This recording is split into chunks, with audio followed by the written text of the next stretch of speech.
ओम शांति सभी प्यारी आत्माओं को। पिछले कोर्स में हमने जाना कि शिव और शंकर अलग अलग हैं। इस कोर्स में हम बात करते हैं कि परमात्मा सर्वव्यापी नहीं है। परमात्मा सर्वज्ञ और सर्वशक्तिमान है, परंतु सर्वव्यापी नहीं है।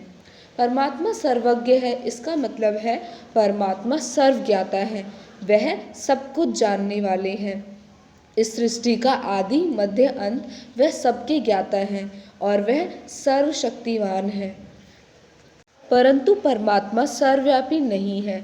यह कितने हैरानी की बात है कि आज एक ओर तो लोग परमात्मा को माता पिता और पतित पावन मानते हैं और दूसरी ओर कहते हैं कि परमात्मा सर्वव्यापक है, वह सर्वव्यापी है, अर्थात वह ठिक्कर भित्तर पत्थर बिच्छू मगरमच्छ चोर डाकू सभी में है।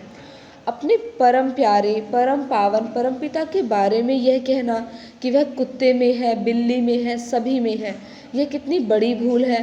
परंतु आज के मनुष्य इस भूल से अनजान है और वह परमात्मा को सर्वव्यापी ही मानते हैं। परंतु आप खुद ही सोचिए, यदि आप अपने पिता को ऐसे कहें कि हमारे पिता सर्वव्यापी हैं, तो यह कितनी बड़ी भूल है। तो वह तो परम पिता सबके पिता है, परमात्मा शिव। उन्हें हम कुत्ते में, बिल्ली में, चोर डाकू मगरमच्छ सभी में कह देते हैं, यह कितनी बड़ी भूल हुई। जो पिता हमें मुक्ति, जीवन मुक्ति का जन्म सिद्ध अधिकार देता है, हमें पतित से पावन बनाता है, स्वर्ग का राज्य देता है, उसके लिए ऐसा शब्द कहना कितनी भूल की बात है।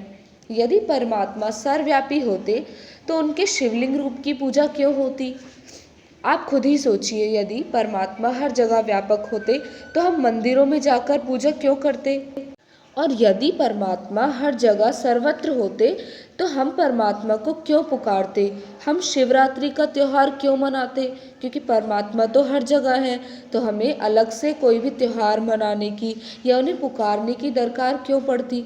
यदि परमात्मा सर्वव्यापक होते तो वह गीता ज्ञान कैसे देते, और गीता में लिखे हुए उनके यह महावाक्य सिद्ध कैसे होते। मैं परम पुरुष पुरुषोत्तम हूँ, मैं सूर्य और तारागण के प्रकाश की पहुँच से परे परम धाम का वासी हूँ। गीता में लिखे यह शब्द उनके द्वारा ही उच्चारे गए हैं। तो यदि परमात्मा हर कण में, हर व्यक्ति में होते तो ये ना होता। ये सृष्टि का एक उल्टा वृक्ष है, इसका बीज जो ऊपर वो परमपिता परमात्मा है। यह जो मान्यता है कि परमात्मा सर्वव्यापी है, इससे भक्ति, ज्ञान, योग सभी का खंडन हो गया है। क्योंकि यदि भगवान का कोई नाम और रूप ना हो तो उनसे संबंध जोड़ा जा सकता है, ना ही उनके प्रति स्नेह और भक्ति की प्रकट की जा सकती है, और ना ही उनके नाम और कर्तव्यों की चर्चा हो सकती है। क्योंकि यदि परमात्मा सर्वव्यापी है तो ना हम उन्हें पुकारते, ना हम उनकी भक्ति करते, हम एक दूसरे को पूजते। जैसा कि आप चित्र में देख सकते हैं, गीता में लिखा है, यदा यदा ही धर्मस्य ग्लानिर्भवति भारत अभ्युत्थानम अधर्मस्य तदात्मानं सृजाम्यहम्। इसका अर्थ है, जब जब धर्म की ग्लानि होती है, भ्रष्टाचार पापाचार बढ़ता है इस अधर्मी दुनिया में, तब परमात्मा इस दुनिया में अवतरण लेते हैं और हम सब आत्माओं को पावन बनाते हैं और विकारों से छुड़ाते हैं। तो यदि परमात्मा सर्वव्यापी है तो परमात्मा को पुकारते क्यों हैं हम, और परमात्मा ये क्यों कहते हैं गीता में कि जब जब धर्म की ग्लानि होती है तब परमात्मा इस सृष्टि पर आते हैं। इसका मतलब परमात्मा पहले से यहाँ नहीं है। दूसरे ही चित्र में आप देख सकते हैं, यहाँ पर एक बीमार रोगी इंसान लेटा हुआ है और वह मुख से कह रहा है, प्रभु जी दुख हरो। तो यदि प्रभु उसमें भी है तो फिर वो इतना दुखी क्यों है, और वह भगवान को पुकार क्यों रहा है जब भगवान उसके अंदर है। तो इसका मतलब यह सिद्ध हुआ कि परमात्मा सर्वव्यापी नहीं है। अगले ही चित्र में आप देखिए, क्या परमात्मा के गुण सर्वत्र है, मतलब जहाँ गुणी है वहाँ गुण अवश्य होता है। मतलब परमात्मा अगर इस सृष्टि पर होते तो कोई भी अधर्म, पाप, भ्रष्टाचार ये नहीं होता। इसका मतलब है कि अगर गुणी है तो वहाँ गुण अवश्य होता, परंतु परमात्मा यहाँ नहीं है तो उनके गुण भी यहाँ नहीं है, और मनुष्य आत्माएं पापी भ्रष्टाचारी हो चुकी हैं। अगले ही चित्र में आप देखिए, यहाँ पर एक पुरुष एक स्त्री की इस चित्र में आप देख सकते हैं कि आज के इस समाज में किस तरह से स्त्रियों का शोषण किया जाता है पुरुषों के द्वारा।